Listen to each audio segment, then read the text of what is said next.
할렐루야. 우리 다 같이 기도하면서 우리 수요 찬양 예배 시작하도록 하겠습니다.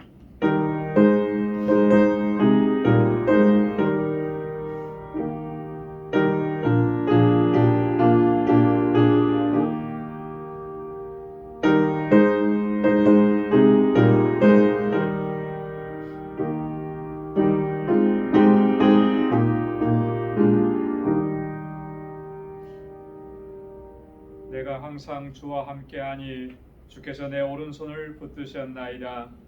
주의 교훈으로 나를 인도하시고 후에는 영광으로 나를 영접하시리니 하늘에서는 주 외에 누가 내게 있으리요 땅에서는 주밖에 나의 사모할 자 없나이다. 내 육체와 마음은 쇠잔하나 하나님은 내 마음의 반석이시요 영원한 분깃이시라. 아멘. 은혜가 풍성하시고 자비하신 아버지 하나님, 오늘도 거룩하신 주님의 보좌 앞으로 저희들을 불러주시고 하나님을 경배하고 찬양하고 예배케 하시니 하나님 감사합니다. 우리 온 마음을 다하고 힘을 다하여 하나님을 예배하는 저희들 되게 하여 주옵소서. 정결한 마음을 허락해 주옵시고 주님 앞에 우리의 허물과 죄악을 고백하오니 사죄의 은총을 허락해 주옵소서. 거룩한 하나님의 백성으로 하나님의 영광을 위해 살아갈 수 있는 주님의 신실한 종들로 세워 주옵소서. 하나님의 임재를 사모하며 주님 앞에 나와 싸우니 오늘 이 시간 주님 함께하여 주시고 주님의 평강으로 덧입혀 주옵소서. 예수님의 이름으로 기원하옵나이다. 아멘.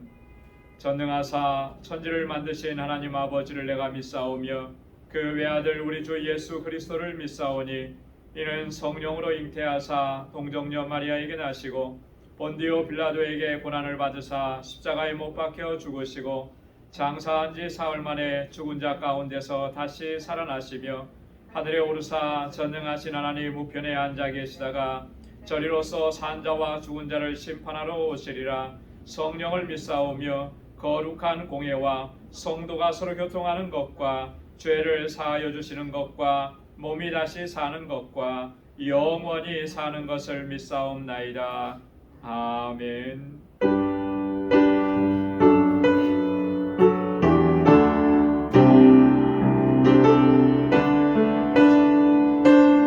잠시만요. 마이크가 지금 안 나가나요? 좀 손 좀 봐야 되겠네요. 네.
볼륨을 조금만 낮춰주시면 좋겠습니다. 우리 지존하신 주님 이름 앞에 찬양하겠습니다.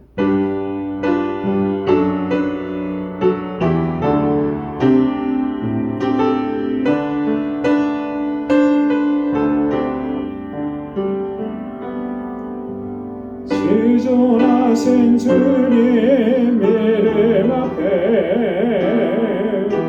모든 배를 끌고 나 경배해. 거룩하신 주님 보좌 앞에 엎드려 절하세.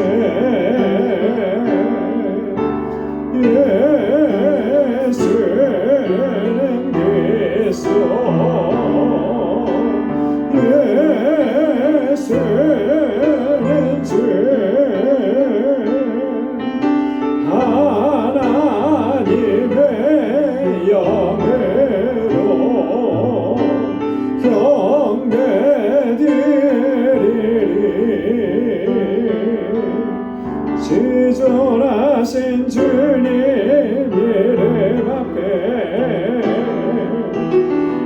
무릎을 꿇고 다 경배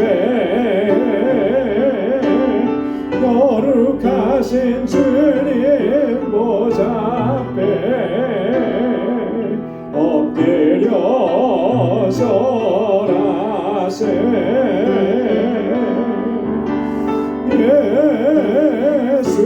예수는 그리스도 예수는 주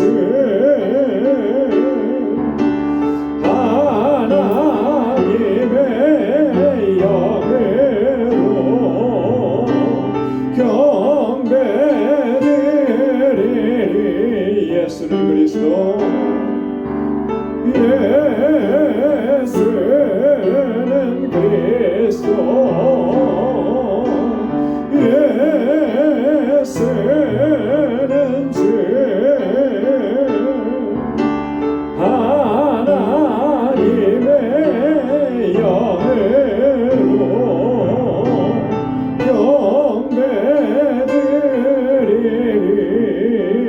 경배드리리 내 손을 주께 높이 듭니다 내 찬양 받으실 주님 내 맘을 주께 활짝 엽니다 내 찬양 받으실 주님 내 손을 주께 높이 듭니다 내 찬양 받으실 주님 내 맘을 주께 활짝 엽니다 내 찬양 받으실 주님 슬픔 대신이라기 제 대신 화관을 근심 대신 찬송의 옷을 주셨네 내 손을 주께 높이 듭니다 내 찬양 받으실 주님 내 맘을 주께 높이 듭니다 내 찬양 받으실 주님 슬픔 대신이라기 제 대신 화관을 근심 대신 찬송의 옷을 주셨네 아멘 주에서 자유롭게 함을 힘차게 박수하면서 찬양하겠습니다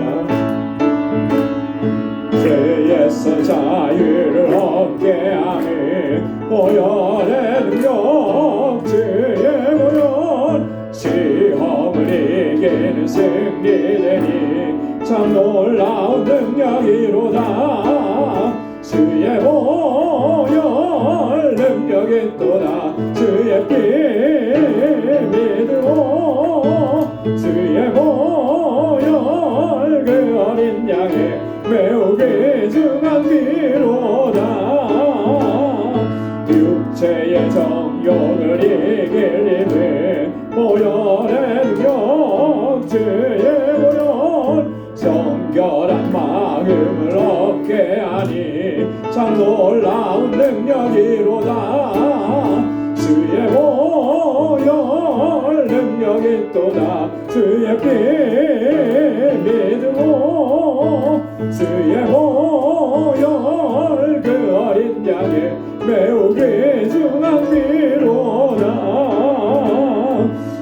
금보다 더 길게 밝히는 것 보혈의 능력 주의 보혈 부정한 모든 것 밝히시니 참 놀라운 능력이로다 주의 보혈 능력이 있도다 주의 피 믿으오 주의 보혈 그 어린 양의 매우 귀중한 피로다 구주의 복음을 전할 제목 보혈의 능력 주의 보혈 날마다 나에게 찬송드리 참 놀라운 능력이로다 주의 보혈 능력이 있도다 주의 피 믿으오 주의 보혈 그 어린 양의 매우 귀중한 피로다 사절요 구주의 복음을 전할 제목 보혈의 능력 주의 보혈 날마다 나에게 찬송드리 참 놀라운 능력이로다 주의 보혈 능력이 있도다 주의 피 믿으오 주의 보혈 그 어린 양의 매우 귀중한 피로다 주의 보혈 능력이 있도다 주의 피 믿으오 주의 보혈 그 어린 양의 매우 귀중한 피로다 아멘. 주님의 보혈을 의지해서 주님 앞에 더 가까이 나아가는 우리 모두 되기를 원합니다. 내 마음의 주를 향한 사랑이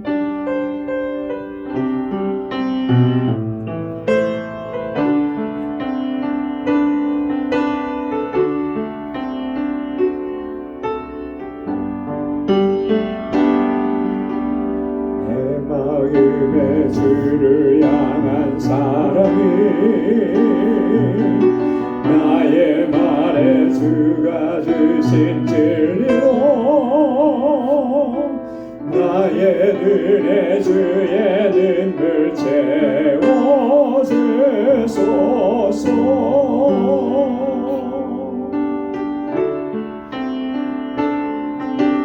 내 입술에 찬양의 향기가 두 손에는 주를 닮은 섬김이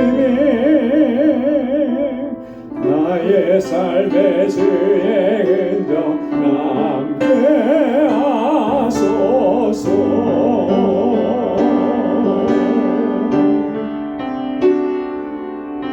하나님의 사랑이 영원히 함께하리 십자가의 길을 걷는 자에게 순교자의 삶을 사는 이에게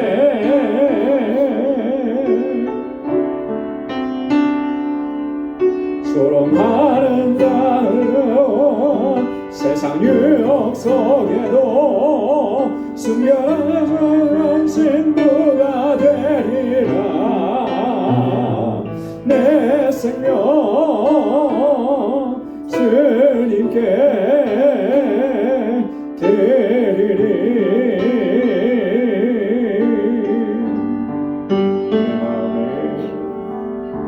내 마음에 주를 향한 사랑이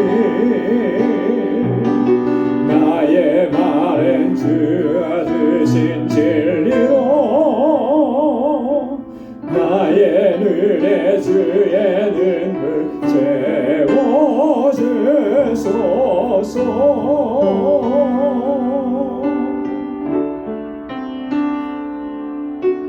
내 입술에 찬양의 향기가 두 손에 보내는 주를 닮은 섬김이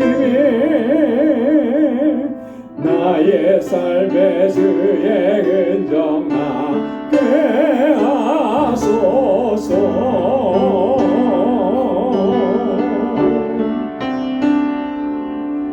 하나님의 사랑이 영원히 함께하리. 십자가의 길을 걷는 자에게, 순교자의 삶을 사는 이에게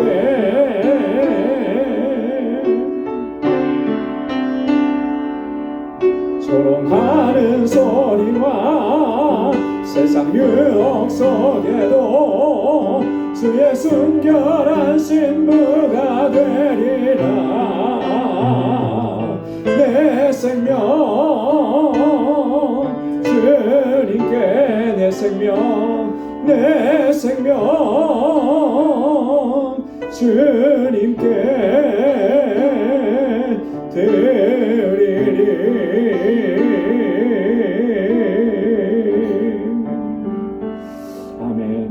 찬양의 고백처럼 우리의 생명, 우리의 모든 것 다 주님께 드리고 주님께 순종할 수 있기를 소망합니다. 우리 이 시간 다 같이 통성으로 함께 기도하겠습니다. 이 사순절 기간 동안에 주님을 더 깊이 묵상하고 주님의 은혜와 주님의 그 크신 사랑에 더 깊이 들어가고 그 사랑을 경험하고 체험할 수 있도록 하나님 우리에게 은혜를 베풀어 주옵소서. 우리 교회를 위해서 기도해 주시고 또 세워주신 주의 종들과 신실한 주의 일꾼들을 위해서 기도해 주시고 이곳에서 자라나는 우리 어린 심령들과 사랑하는 학생들, 청년들 하나님 주님께서 능력의 장중에 붙들어 주시도록 기도해 주시고 또 우리 사랑하는 교사들과 전도사님 위에 함께 기도하겠습니다.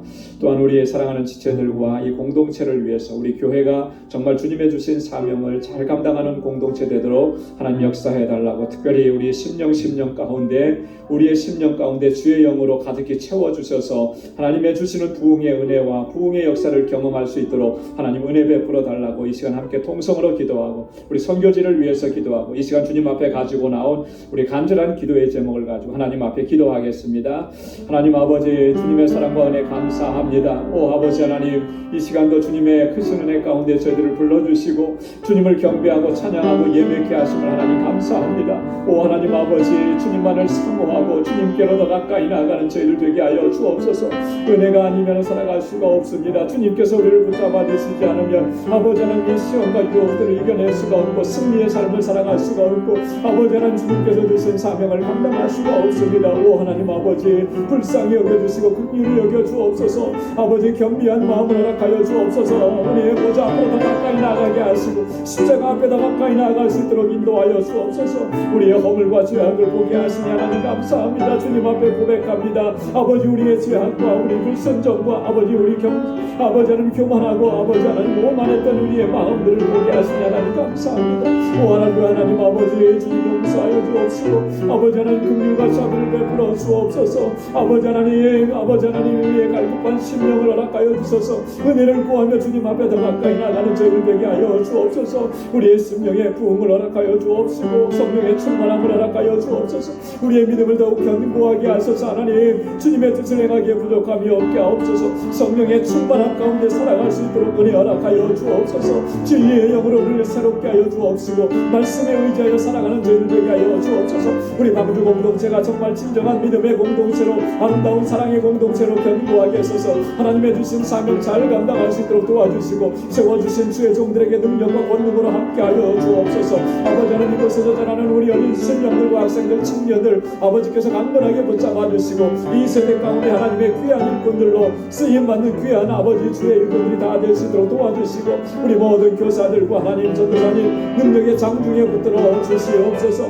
우리 사랑하는 본성들 가운데 하나님 아버지 하나님 권고한 중에 쓰러지는 신령들 하나님께서 기억해 주시고 아버지 하나님 저들에게 긍휼과 자비를 베풀어 주옵소서. 은혜 허락하여 주옵소서. 아버지 하나님 능력의 장중에 붙들어 주시고 다시금 일으켜 세워 주옵소서. 강건케 하여 주옵소서. 성령으로 아버지 저들을 사로잡아 주시고 아버지 믿음으로 나아가게 도와주시고 그 아버지 신앙의 여정 가운데 하나님 오직 주님만을 의지하고 나아가는 하나님의 귀한 백성들로 삼아 주시옵소서. 또 하나님 아버지 땅끝까지 이르러 복음을 살아가는 주의 종들에게 하나님 권능을 덧입혀 주시고 우리 하나님의 나방육교회를 하나님께서 아버지 능력의 상 중에 세우셨사오니 아버지 하나님께서 모은 구원하는 귀한 사명을 잘 감당하는 복된 지단이 되도록 도와주시고 주의 종들에게 하나님 권능으로 함께하여 주옵소서. 오늘도 주님 앞에 나왔습니다. 말씀을 의지하여 나왔사오니 주의 말씀으로 우리를 새롭게 하여 주옵시고 다시금 아버지 우리를 회복시켜 주셔서 하나님의 귀한 일꾼들로 쓰임받도록 역사하여 주옵소서. 주님께 모든 것을 드려갑니다. 주님 받아주시고 하나님의 은혜로 함께하여 주시옵소서.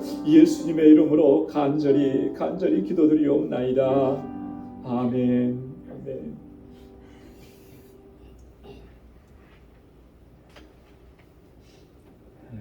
오늘 함께 묵상할 말씀, 지난주에 이어서 고린도전서 13장에 있는 말씀을 함께 계속해서 묵상하도록 하겠습니다. 다시 한번 본문의 말씀을 고린도전서 13장 1절에서 13절까지 교독하도록 하겠습니다. 내가 사람의 방언과 천사의 말을 할지라도 사랑이 없으면 소리나는 구리와 울리는 꽹과리가 되고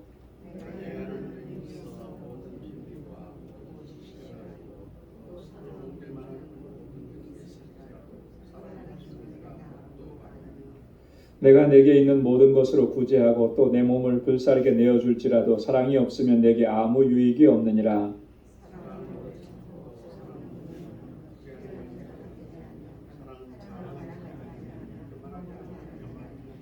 무례히 행치 아니하며 자기의 유익을 구치 아니하며 성내지 아니하며 악한 것을 생각지 아니하며 모든 것을 참으며 모든 것을 믿으며 모든 것을 바라며 모든 것을 견디느니라.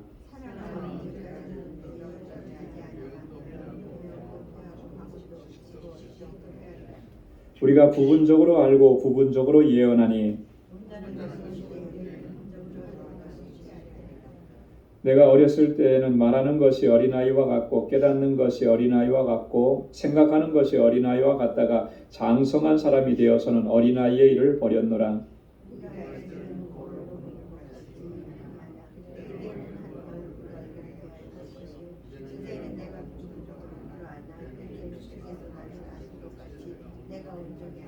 다 함께요. 그런즉 믿음, 소망, 사랑 이 세 가지는 항상 있을 것인데 그 중에 제일은 사랑이라. 아멘.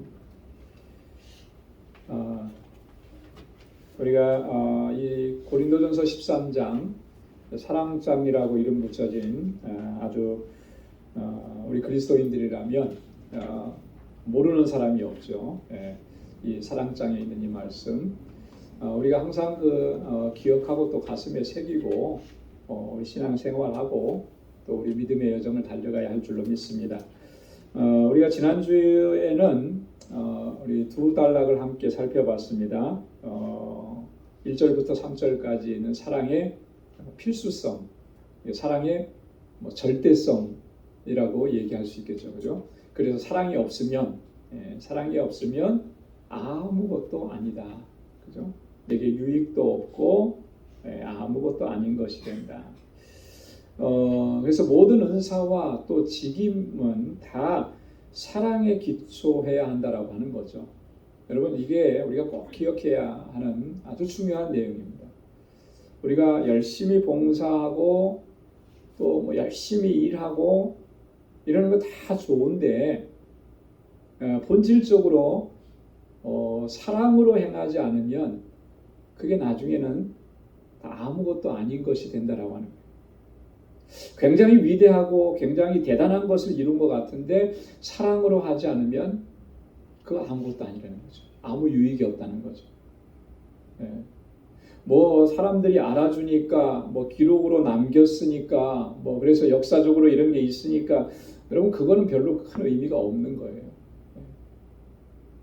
하나님께서 역사하시는 방식이 뭐냐라고 하는 것을 우리가 알아야죠. 바울이 지금 그거 얘기하는 거죠. 그래서 1절과 2절, 3절에서는 아주 세 번씩이나 똑같은 내용을 반복해서 얘기하잖아요. 사랑이 없으면 그것이 천사의 방언이고 뭐 천사의 말이고 사람의 방언이라 할지라도 그거는 소리나는 구리, 울리는 꽹과리가 된다. 그거일 뿐이라는 거예요. 소리나는 구리, 울리는 꽹과리, 뭐가 딱 상징이 되죠? 시끄럽잖아요. 그죠? 소음이에요, 소음. 그냥 소음일 뿐이라는 거예요. 대단한 것 같은데 사랑으로 하지 않으니까 그냥 정말 들으면은 골치가 아프고 머리가 아픈 그 소음일 뿐이라는 거죠. 바울이 이렇게까지 비유적으로 얘기했어요. 예언하는 능력, 이게 얼마나 대단한 것입니까? 하나님이 주시는 지혜, 뭐 비밀, 뭐 이런 거 다 아는 게 얼마나 중요하게 대단한 거죠. 그런데 또 산을 옮길 만한 믿음, 능력으로 행하는 일들, 이게 얼마나 대단한 일입니까? 근데 그것이 사랑으로 행하지 않아서 상처를 주고 아픔을 주고 고통을 가져다 주고 시험에 들게 하고 이러는 것들이 된다면 그 내게 아무 유익이 없다라고 하는 거잖아요. 그렇죠? 내게 있는 모든 것으로 구제하고 내 재산을 다 팔아서 어려운 사람들에게 나눠줬는데 그것이 동기가 사랑이 동기가 되지 않는다면 내게 아무런 유익이 없다라고 하는 거예요. 여러분 그래서 이 사랑으로 행한다라고 하는 것은 여러분 절대적인 겁니다. 절대적인 거예요. 그래서 우리가 누구를 만나든지 또 이 신앙 공동체 안에서 서로가 서로를 대할 때 이 사랑으로 대하는 것이 너무나 중요한 겁니다. 그래서 항상 우리가 우리 자신의 모습을 돌아보고 점검해야 합니다. 그래서 내가 지금 사랑으로 행하고 있나? 왜 그렇지 않은가? 자, 그러면 사랑이라는 것이 과연 뭐냐? 두 번째로 바울이 이 고린도전서 13장에서 그 사랑의 본질에 대해서 아주 자세하게 설명을 해줬습니다. 그래서 아마도 이 내용들을 살펴보면 진지하게 이 내용들을 묵상해 보면 우리는 다 충격을 받지 않을 수가 없어요. 그렇죠? 나름대로는 사랑으로 행한다고 했는데 사랑으로 행하는 것이 내가 생각하고 있었던 것보다 훨씬 더 깊고 훨씬 더 폭이 넓은 거예요. 이 사랑의 본질이라고 하는 것이 얼마나 정말 내가 한 부분만 알고 있었다라고 하는 것을 여기서 우리가 느끼게 되는 것이죠. 사랑으로 행한다라고 하는 것은 뭐 상대방에 대한 어떤 좋은 감정 이게 전부가 아니라는 거예요. 물론 좋은 감정이 있어서 좋은 감정으로 대하는 것 그것도 사랑일 수 있어요. 그러나 그 감정이 사랑이라는 게 아니에요. 여러분 그 감정이라고 하는 것은요 얼마나 시시각각으로 변하는지 모릅니다. 그죠?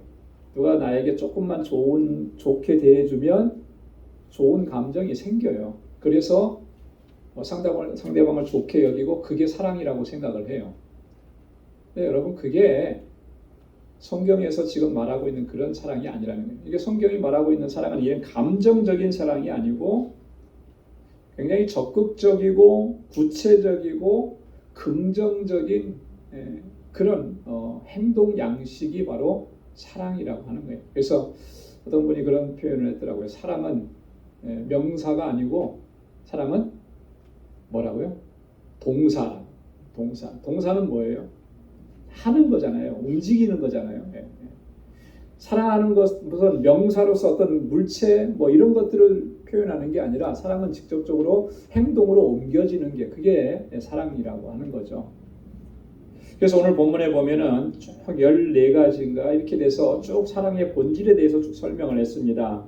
그게 4절부터 7절까지 사랑은 오래 참고 사랑은 온유하며 투기하는 자가 되지 아니하며 사랑은 자랑하지 아니하며 교만하지 아니하며 무례히 행치 아니하며 자기의 유익을 굳지 아니하며 성내지 아니하며 악한 것을 생각지 아니하며 불의를 기뻐하지 아니하며 진리와 함께 기뻐하고 모든 것을 참으며 모든 것을 믿으며 모든 것을 바라며 모든 것을 견디느니라.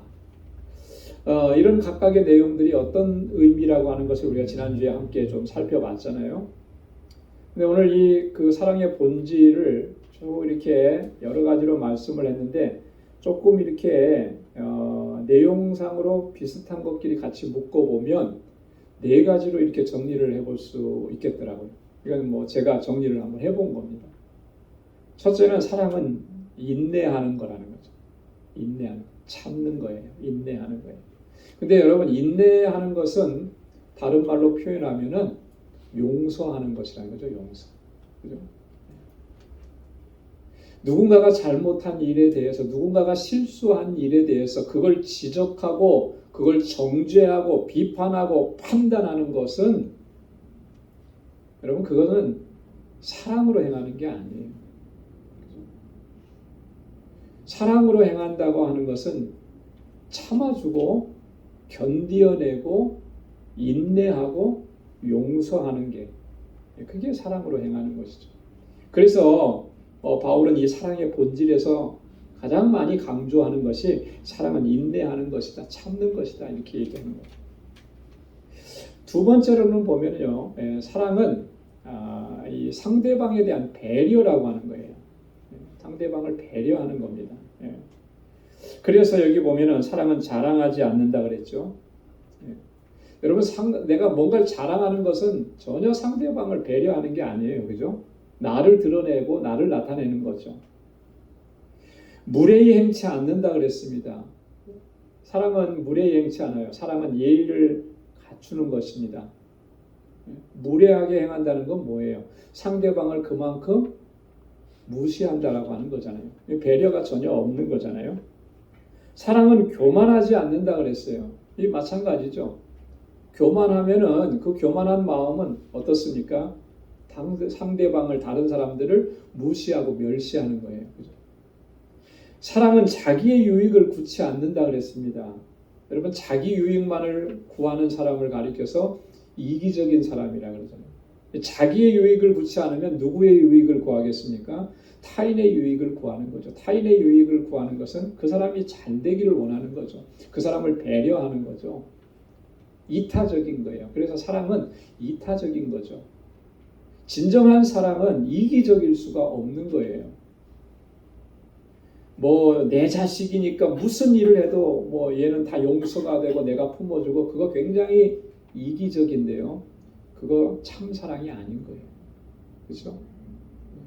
여러분, 사랑은 이타적인 것입니다.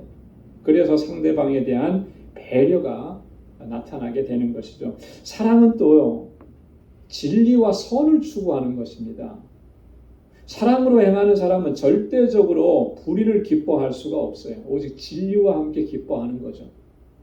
사랑으로 행하는 사람은 악한 것을 생각할 수가 없습니다. 여러분, 누군가에 대해서 내가 정말 악한 감정이 들었다, 이 악한 생각에 내가 유혹됐다 그러면 그거는요, 내 안에 지금 사랑이 고갈되어져 가고 있다라고 하는 것을 보여주는 거예요. 진정으로 이 사랑이 있다면 악한 것을 쫓아가지 않죠. 불의한 것을 좋아할 수가 없는 거예요. 불의한 이득을 취하는 것이 내 만족을 줄 수가 없는 거죠. 진정한 사랑은 이런 선과 진리를 추구하는 것이기 때문에. 그리고 네 번째 항목으로는요, 사랑은 믿고 바라고 기대하는 거예요. 사랑은 믿어주는 겁니다. 사랑은 소망을 갖는 거예요. 그 사람 안에서. 사랑은 그렇기 때문에 그 사람에게서 기대하고 바라는 거죠. 여러분들의 자녀들을 진정으로 부모님들이 사랑하는데, 그 진정한 사랑은 어떤 형태로 나타나냐면 자녀들에게 그렇죠, 믿어주는 거예요. 그리고 기대하는 거예요. 지금은 이런 모습일지라도 장차 믿음 안에서 하나님 잘 섬기고 잘 경외하면서 그가 하나님 앞에 귀하게 쓰임 받을 것이다, 그런 기대를 갖는 거예요. 그래야만 사랑으로 행할 수가 있게 되고 사랑으로 돌봐줄 수가 있게 되는 거예요. 이 사랑의 속성은, 본질은 바로 이런 내용들이라는 것입니다. 그래서 여러분, 요 하나하나를 정말 진지하게 묵상하면서 우리의 삶 속에 적용을 시켜봐야 돼요.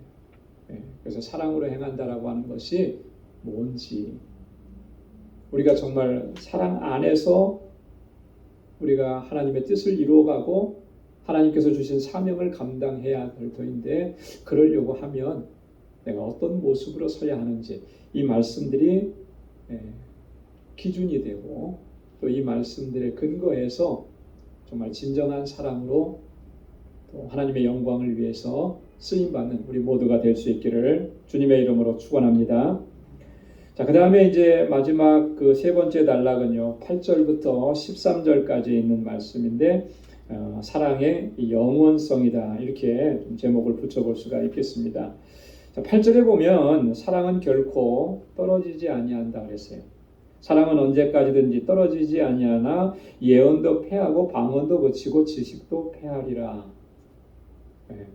사랑은 영원하다. 그러나 예언도 방언도 지식도 그것이 그쳐지는 때가 온다. 여러분, 예언이 그쳐지는 때, 방언이 그쳐지는 때, 그리고 지식이 패해지는 때가 언제겠습니까?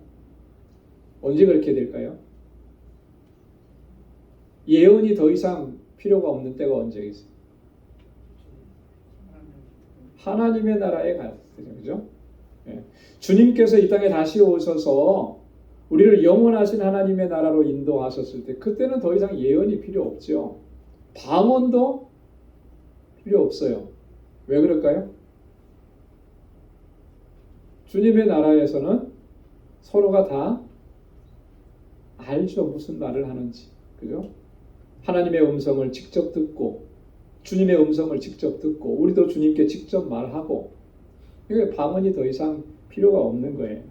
지식도, 세상적인 지식은 더 이상 필요가 없는 거죠. 우리 주님을 직접 만나 뵙고 주님과 함께 하는 거예요. 함께 동행하면서 주님을 알아가고 이미 주님을 다 알죠. 더 이상의 어떤 지식이 필요가 없는 거예요. 자, 이 예언도 그래서 예언도 패하고 방언도 그치고 지식도 패하리라 이렇게 얘기한 겁니다. 그런데 사랑은 언제까지든지 영원하다. 그래서 하나님의 나라에서는 오직 사랑 안에서 행하는 거예요. 하나님의 크신 사랑과 또 그 사랑을 입은 사람들이 하나님을 사랑하는 그 마음으로 또 서로 사랑하고 그 공동체를 이루어가는, 그게 바로 사랑의 영원함이라고 합니다.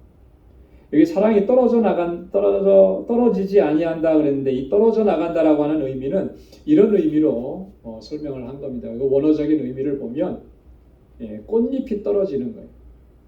여러분, 꽃잎이 화려하지만 때가 되면 떨어져요. 그래서 저는 개인적으로 꽃이 참 좋기도 하지만 또 볼 때는 또 좀 슬프기도 하고 안 좋기도 해요. 활짝 폈을 때는 좋은데 그것이 다 떨어지고 나면 정말 그 아름다움이라는 거, 꽃을 보는 즐거움이라는 게 이게 다 없어져 버리는 것 같아요. 그런 꽃잎이 떨어지고 나뭇잎이 떨어지는 모습과 같은 것을 설명하는 단어입니다. 그것처럼 그렇게 사랑은 떨어지지 아니한다. 사랑은 실패하지 않는다라고 하는 그런 의미예요. 여러분, 이 땅에서도 사랑으로 행하는 모든 일들은 결코 실패하지 않습니다. 사랑의 본성이, 사랑의 본질이 영원한 것이기 때문에 여러분, 사랑으로 행하는 일에는 실패라는 것이 없어요. 그 사랑은 온전함을 이루어가는, 그래서 우리가 항상 사랑으로 행하기를 힘써야 하는 것입니다. 다른 모든 은사들이나 이런 것들은 다 한계가 있습니다. 오직 사랑만이 영원한 것입니다. 그래서 오늘 9절과 10절에도 보면 이렇게 은사의 한계성을 설명하죠. 9절 10절 보면 우리가 부분적으로 알고 부분적으로 예언하니 온전한 것이 올 때에는 부분적으로 하던 것이 패하리라. 자, 예언을 예로 들어서 설명을 하는데 부분적으로 알고 부분적으로 예언한다. 여러분, 이 세상에서 우리가 안다고 하는 것들은요, 다 지극히 부분적인 것들이에요. 우리가 주님에 대해서 안다고 하지만 그 안다라고 하는 것이 얼마나 많은 것을 포함할 수 있겠습니까? 굉장히 지극히 부분적으로 아는 거죠. 아주 제한적으로 알아요. 주님께서 우리에게 주님에 대해서, 하나님에 대해서, 예수님에 대해서 다 계시를 해주셨습니다. 성경을 통해서 계시를 해주셨습니다. 근데 계시해 준 것마저도 우리가 다 알지 못하잖아요. 그죠? 하나님에 대해서 여러분 다 이해하시고 다 아신다고 얘기할 수 있겠습니까? 없어요. 그렇게 할 수가 없어요. 네? 우리가 뭔가를 예언한다라고 했을 때도 그 예언하는 것이 지극히 제한적인 거예요. 예언이라는 것이 뭐라 그랬었죠? 어떻게 하는 게 예언이라고 그랬습니까? 하나님의 말씀을 대언하는 것이 예언이라고 그랬잖아요. 그러니까 하나님께서 대언하시도록 주신 그 말씀만을 우리가 예언할 수 있기 때문에 이건 지극히 제한적인 거예요. 그런데 온전한 것이 오면 부분적으로 행하던 것이 이제는 다 폐하여질 것이다. 예. 온전한 것이 오면 그 온전한 것이라는 것이 여러분 뭐겠습니까? 그 온전한 것이라고 하는 것은 바로 주님께서 이 땅에 재림하심으로 말미암아 오게 되는 그런 완전함을 의미합니다. 주님께서 다시 오시게 되면 부분적으로 행하던 이 모든 일들이 다 폐해질 것이고 또 주님의 주시는 완전함만이 서게 된다라고 하는 것을 오늘 얘기합니다. 자, 그러면서 두 가지 비유를 설명합니다. 11절과 12절에 첫 번째 비유는 뭐냐면 어린아이와 장성한 사람의 비유예요. 자, 11절 보면 내가 어렸을 때에는 말하는 것이 어린아이와 같고 깨닫는 것이 어린아이와 같고 생각하는 것이 어린아이와 같다가 장성한 사람이 되어서는 어린아이의 일을 버렸노라. 너무나 이렇게 좀 명확하고 또 우리가 이해하기 쉬운 그런 비유를 들어서 우리에게 설명을 해주는 것 같아요. 어린아이였을 때, 내가 어렸을 때는 모든 것이 다 어린아이와 같잖아요. 그죠? 말하는 것도 어린아이 같고 깨닫는 것도 또 생각하는 것도 그 범위를 벗어날 수가 없어요. 근데 장성한 어른이 되면 이제 어린아이의 때 일들은 다 버리게 되는 거죠. 말하는 방법도 달라지고 행동하는 것도 달라지고. 자, 근데 어른이 되었는데도 장성해졌는데도 어린아이의 일을 고집하고 어린아이처럼 말하고 어린아이처럼 생동하고 생각하고 행동한다면 그 사람은 정상적이겠습니까? 아니죠. 비정상적인 거죠. 이런 사람들을 가리켜서 성인 아이라는 그런 표현을 쓰더라고요. 몸집이나 이런 것들은 다 어른이 됐는데 생각하는 것이나 말하는 것이나 행동하는 것은 아직도 어린아이인 거예요. 그래서 이렇게 어떤 정신적으로 이렇게 질환이 있고 또 장애가 있는 그런 사람들을 보면 신체적으로는 다 커서 어른이 되었는데 행동이나 말하는 것은 여전히 4살, 5살 수준의 어린아이의 상태에 머물러 있는 그런 상태를 보이는 그런 사람들이 종종 있습니다. 너무나 안타까운 모습. 정상적이지가 않은 거죠. 그런데 우리가 영적으로 신앙적으로도 그럴 수 있다라고 하는 거예요. 신앙이 어리고 믿음이 어렸을 때는 어린아이처럼 믿음이 연약한 사람처럼 행동하는 게 그게 어쩌면 당연할 거예요. 근데 신앙의 연륜이 쌓여가면서도 여전히 그런 모습을 보이고 있다면 이건 너무나 비정상적이라는 거죠. 이걸 지금 바울이 뭘 두고 이렇게 비유로 설명을 하고 있느냐면 지금 고린도 교회 성도들이 은사의 문제를 가지고 지금 자신들이 받은 은사를 자랑하고 그것을 집착하고 어떤 특정한 은사만을 주장하고 이러는 모습들을 보면서 이것은 마치 어린아이와 같은 모습이다라고 하는 것을 얘기하는 거예요. 내가 예언의 은사를 받았으니까 이게 제일 중요하고 내가 방언의 은사를 받았으니까 이게 최고라고 얘기하면서 서로 갈등을 일으키고 다투고 그러는 거죠. 내가 더 잘났다. 내가 하는 것이 더 중요하다. 이거는 어린아이의 상태 모습, 그걸 벗어나지 못한 거라는 거예요. 여러분, 이 은사뿐만 그러겠습니까? 직임이라는 것도 마찬가지예요. 직분이라는 것도 마찬가지입니다. 내가 어떤 직분을 받았든지 간에 그 직분은, 그 직임은 다 중요한 거예요. 우리가 고린도전서 12장에서 말씀을 함께 나눴잖아요. 은사에 대해서 처음 얘기하면서 자, 그런 직임을 주신 분은 누가 주셨다 그랬어요? 하나님이 주셨다. 무엇을 따라서요? 하나님의 뜻을 따라서. 그죠? 하나님의 뜻을 따라서 그 직임을 맡겨주셨다라고 하는 것은 그걸 통해서 하나님께서 이루고자 하시는 목적과 뜻이 있다라고 하는 거예요. 그래서 바울이 우리 몸을 비유로 들어서 설명을 했잖아요. 우리 몸 안에 다양한 지체들이 많이 있는데 그 지체들이 서로 각각의 기능과 역할이 다 다르다는 거예요. 손은 손대로의 역할이 있고, 발은 발대로의 역할이 있고, 눈은 눈대로의 역할이 있고, 그 중에 어느 것 하나라도 그 기능을 다하지 못한다면 그 몸은 정상적이지가 않은 거라는 거죠. 다 중요한 거예요. 우리가 뭐 어떤 것은 중요하다, 뭐 어떤 것은 그렇지 않다, 뭐 이렇게 구분하는 경우가 너무나 많지만 결코 하나님 앞에서는 그렇지 않은 거예요. 하나님은 다 똑같이 보시는 거예요. 맡겨주실 때. 우리 그 마태복음 25장에 보면 달란트 비유가 나오지 않습니까? 그죠? 달란트 비유에서 보면은 그 주인이 종들에게 어떻게 맡겼어요? 한 사람에겐 5달란트, 한 사람에겐 2달란트, 한 사람에게는 1달란트. 주인이 각각 이렇게 맡겼을 때 5달란트 맡긴 종에게는 더 중요한 의미를 부여하고 1달란트 맡긴 종에게는 덜 중요한 의미를 부여하고 그렇게 하지 않은 거예요. 다 똑같이 중요한 의미를 부여한 거죠. 그런데 사람들의 생각이 다른 거예요. 그죠? 1달란트 받은 종은 뭐라고 생각한 겁니까? 자기는 주인한테 중요하게 여김을 받지 못했다라고 생각하고 주인을 오히려 비난하는 거죠. 당신은 마음이 굳은 사람이다. 이건 사람이 생각하는 거예요.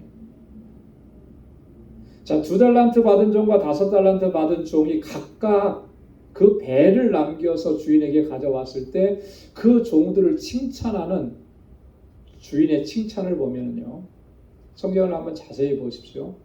토씨 하나 안 틀리고 똑같아요. 5달란트 더 남겨온 종이나 2달란트 더 남겨온 종이나 분명히 X로 보면은 차이가 크잖아요. 사람들은 그걸 보면서 뭐라고 생각을 하겠습니까?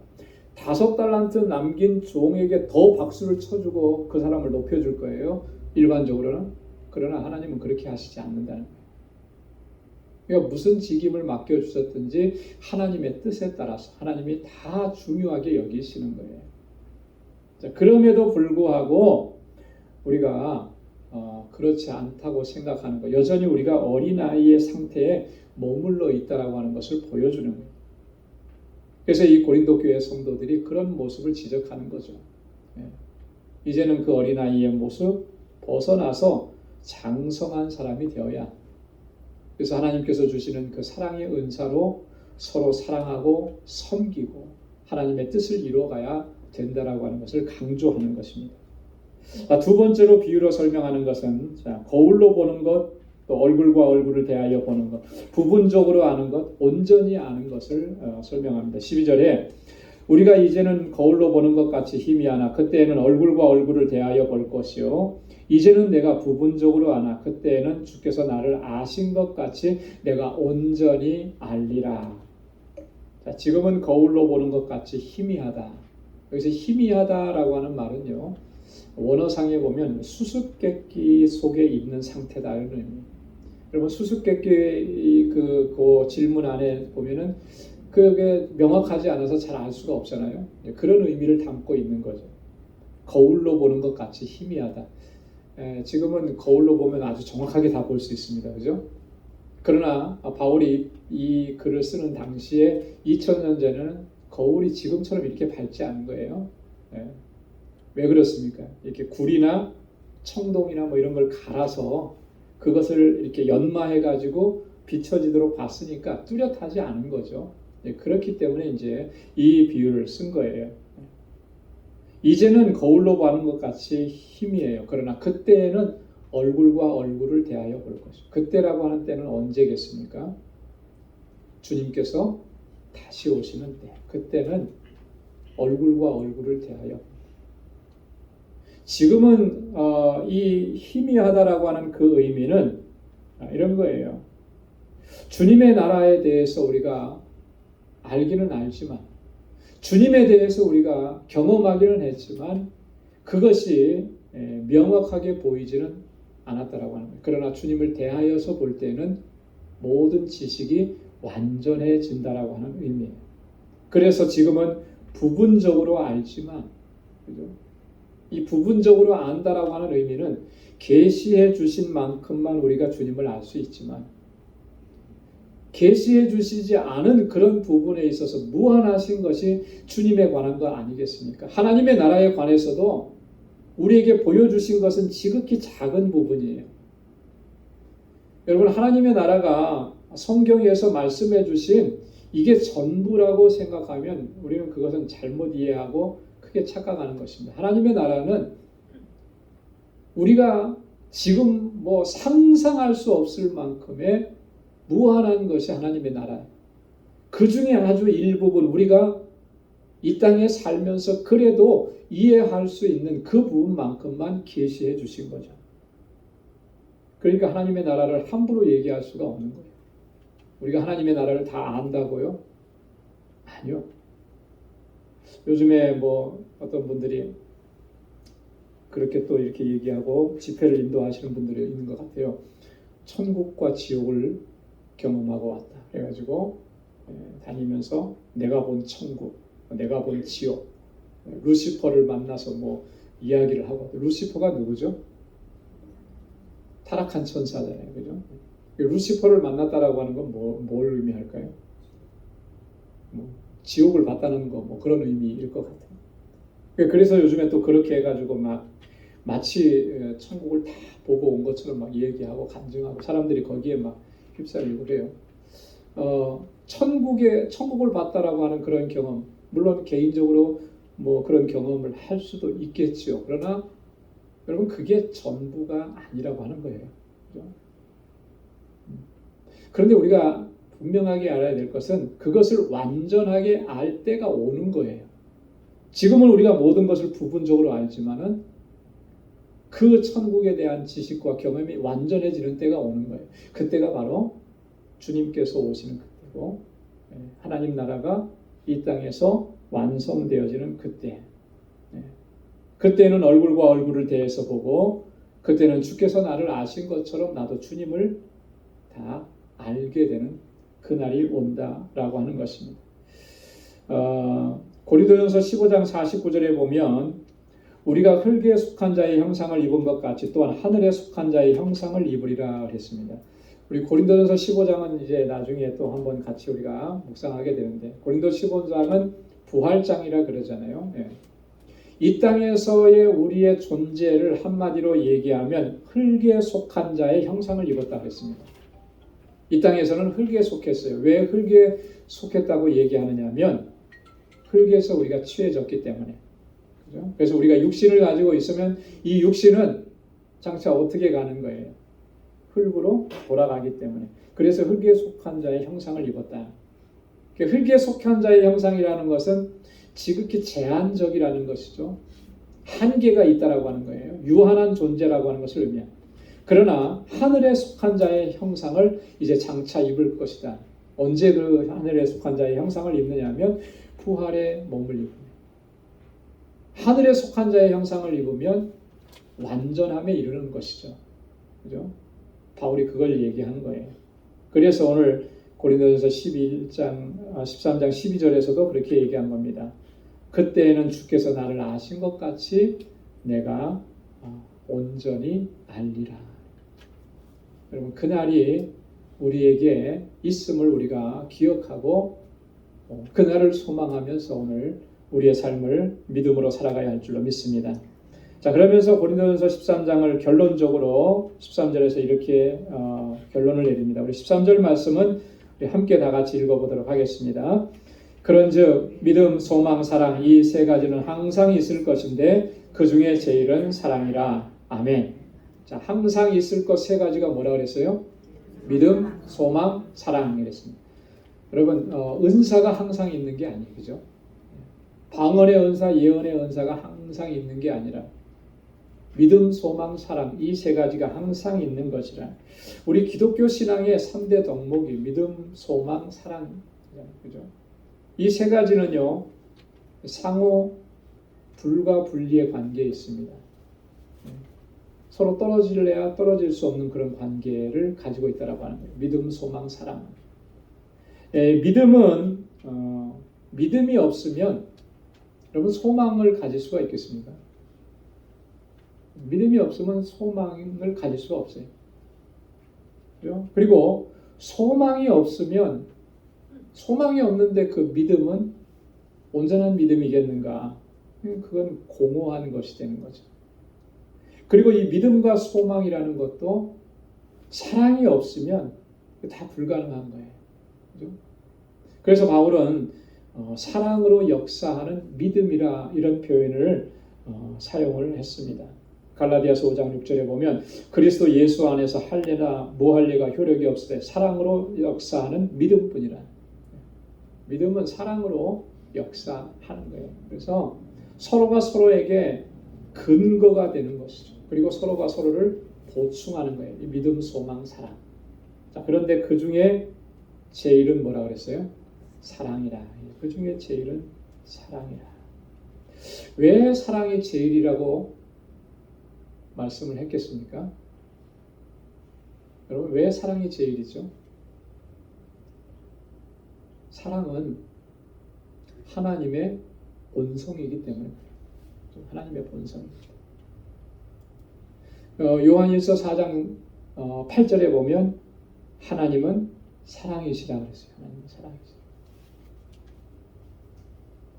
하나님은 사랑의 본체시죠. 하나님의 본성이 사랑이에요. 그 사랑 안에서 이 온 우주 만물을 창조하셨고 그 사랑으로 우리를 구속하시는 구속의 역사를 이루신 거예요. 그 하나님의 사랑. 그렇기 때문에 사랑이 제일이라. 사랑이 모든 것을 가치 있게 만들고 모든 것을 가능하게 하는 이것이 사랑이라는 거예요. 우리가 하나님께로부터 그 사랑을 받은 거예요. 그렇죠? 그렇기 때문에 우리도 또한 주님께로부터 받은 그 사랑 안에서 행하기를 힘써야 하는 것이죠. 그래서 사랑이 제일이라. 그 중에 제일은 사랑이라. 그렇게 말씀을 하고 있는 것입니다. 고린도전서 16장 13절로 14절에 바울이 이 마지막으로 고린도전서를 쓰면서 결론적으로 권고하는 내용이 그렇게 권고합니다. 깨어 믿음에 굳게 서서 남자답게 강건하여라.